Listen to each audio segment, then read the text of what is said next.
अब दास को भेजा उस परमात्मा ने, कैसे भेजा है अप्रमाण देते हैं, वैसे कहने से बात नहीं बनती। यही कबीर सागर है जिसमें परमात्मा कबीर जी स्वयं अपने पुत्र जोगजीत का ज्ञानी, कभी जोगजीत रूप, उसी को ज्ञानी भी कहते हैं।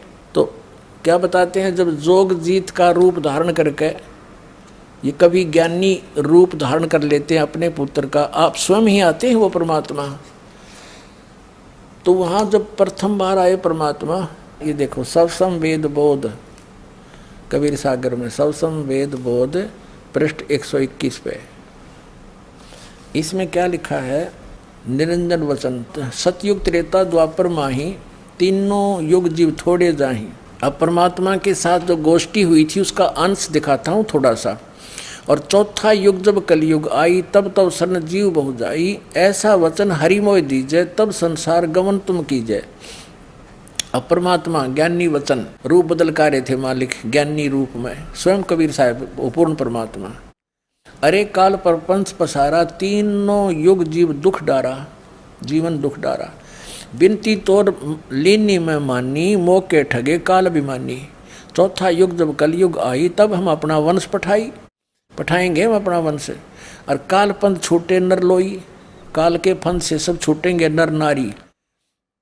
सकल सृष्टि परवानिक होई, पूरा विश्व इस नाम का उपदेशी होगा, दीक्षित होगा।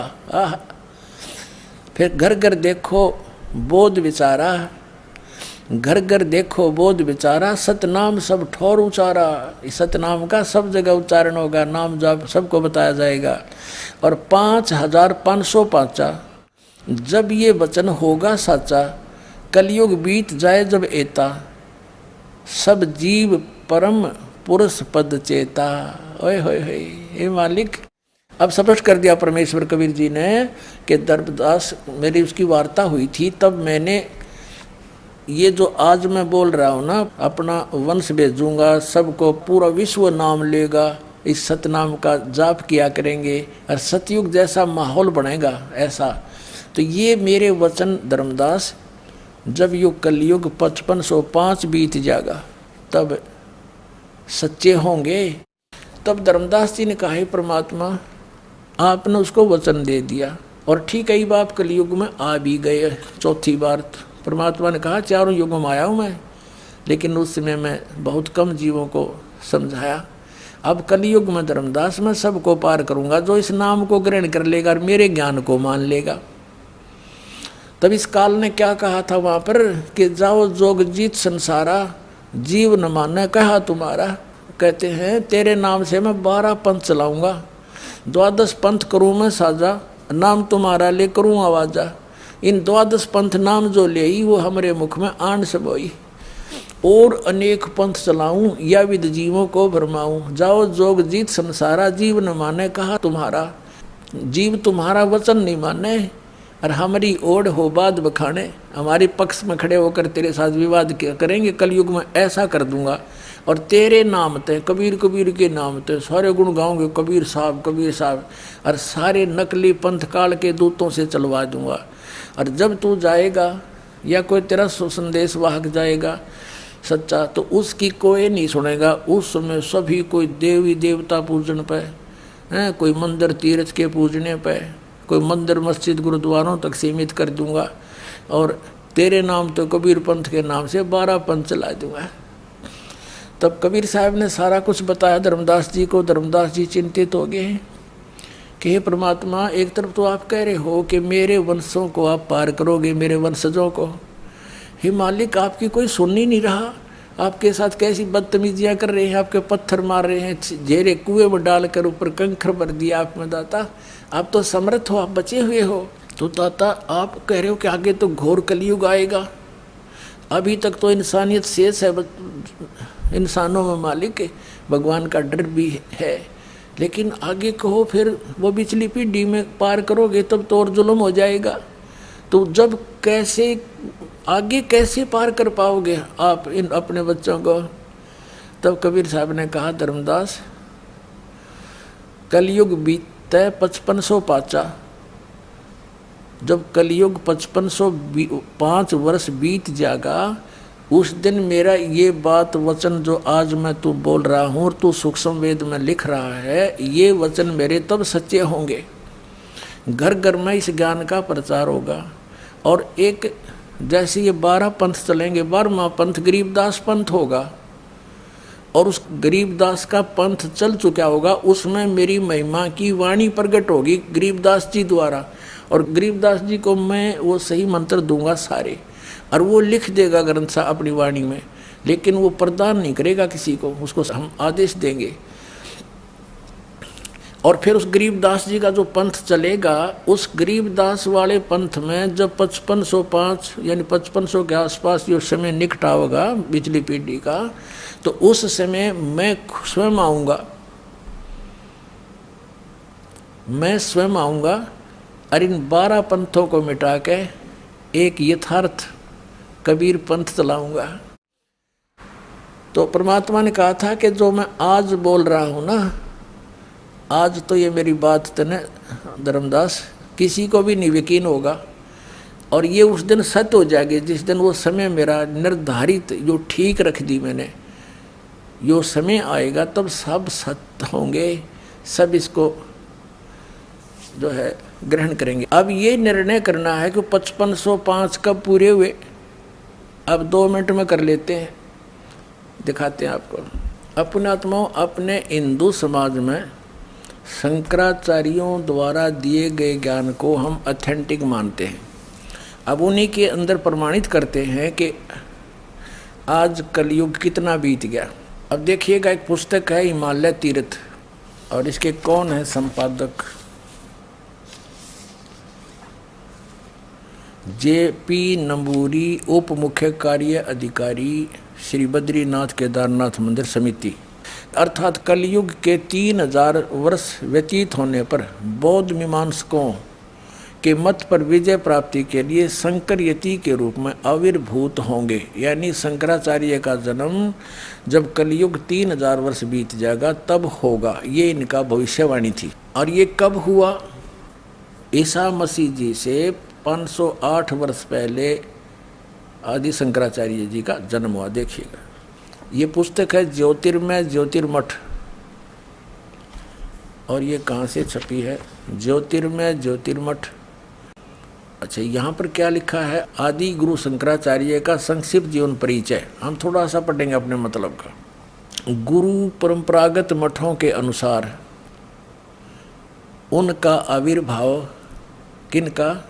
आदि शंकराचार्य का आविर्भाव काल ईसा पूर्व 508 या 476 वर्ष माना जाता है।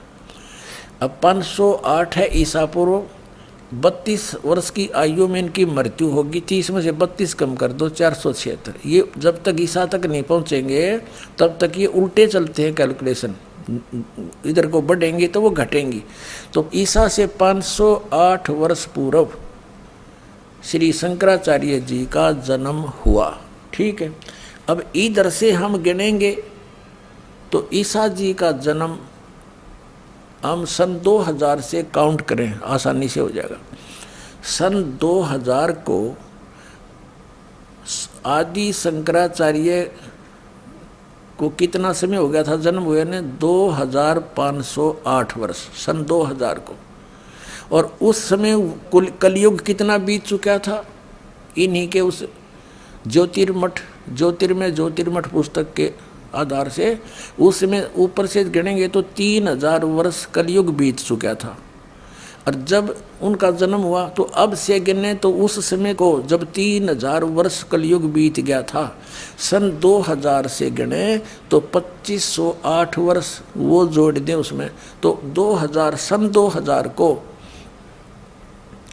योग कलयुग कितना बीत गया था? 5508 वर्ष। अब हम 5505 खोजेंगे वो कद पूरा हुआ।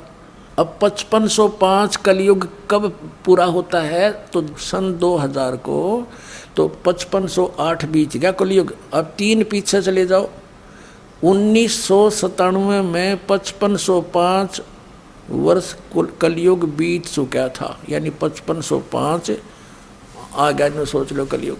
तो अब वो 5505/1997 का फिर क्या रहस्य है?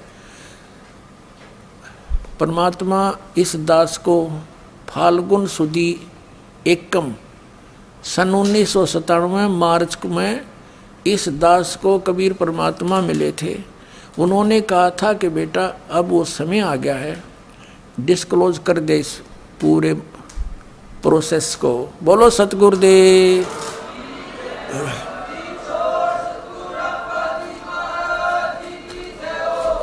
तो अब 1997 में दास को मिला था, तो उन्होंने कहा था अभी मेरे मिलने का समय तो डिस्क्लोज ना करिए कि मैं तुझे मिला हूँ, ये अभी बताना नहीं, कुछ दिन रहस्य रखना फिर बताना। सन 2005 में इस दास ने एक पुस्तक लिखी थी भक्ति और भगवान। उसके अंदर प्रमाण की दिया था कि किस किस को वो मालिक मिले, कैसे उस दृश्य को सतलोक को देखा, वापस छोड़ा, कौन से मंत्र दिए। तो उनके साथ साथ दास ने कहा था कि इस दास को भी मिले और इस समय मिले। और एक पुस्तक है आध्यात्मिक ज्ञान गंगा, ये सन 2008 से चल रही है। उस समय से इसके अंदर भी एक चैप्टर है, उसमें दिखाता हूँ दास ने इसका पहले वर्णन कर रखा है। ये ना सोचना कि अभी बनावटी बातें बना रहे हैं, नहीं, ये पहले से ऑलरेडी लिखा हुआ है। 1994 में दास को ये नाम मिला, ये मंत्र आदेश दिया मेरे गुरुदेव ने नाम देने का। तो 1994 में स्टार्ट हुआ, 95 96, इन 2-2.5 साल में कोई ज़्यादा संगत हमारी बनी नहीं। तो कहने का भाव ये है कि तब परमात्मा ने 1997 में कह दिया कि अब इसको खुले दिल से दे दे, अब सब देख लेंगे, इनको हम चलने दे। अब देखो, ये आध्यात्मिक ज्ञान गंगा है पुस्तक, ये आपको पढ़ने को मिलती है, यहाँ से ले सकते हो। इसके 538 पृष्ठ पे एक अध्याय है यथार्थ कबीर पंथ परिचय। यहाँ नीचे है मुझ रामपाल दास को परमेश्वर कबीर साहेब जी संवत 2054 फाल्गुन मास शुक्ल एकम पक्ष एकम मार्च 1997 को दिन के 10 बजे मिले थे तथा सार शब्द की वास्तविकता तथा संगत को दान करने का सही समय का संकेत देकर अंतर ध्यान हो गए थे।